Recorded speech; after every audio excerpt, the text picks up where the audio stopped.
నామానికి మహిమ కలుగునుగాక. నేటి దినపు వాగ్దానంతో మేము ముందుకు రావడానికి ప్రభువు సహాయం చేస్తున్నారు కదా. యెషయా గ్రంథం 6వ అధ్యాయం 1వ వాక్యం. ఆయన చొక్కాయి అంచులు దేవాలయమును నిండుకునేను.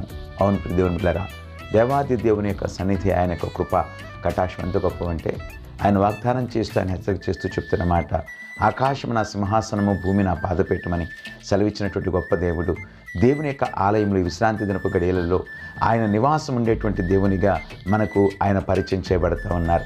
ఆయన చొక్కాయి అంచులు దేవాలయమును నిండుకొని ఉన్నప్పుడు దేవుని యొక్క మహిమ మన మధ్యన నివాసం చేయటానికి, ఆయనే మన మధ్య అద్భుతమైన కార్యాలు జరిగించడానికి సమర్థుడైన దేవుడిగా మనతో ఉన్నారు పిల్లరా. ఎక్కడైతే దేవుని కృప మనకు తోడుగా ఉంటుందో, ఆయన మహిమ ఉంటుందో, అక్కడ అద్భుతాలు చూడగలుగుతాం.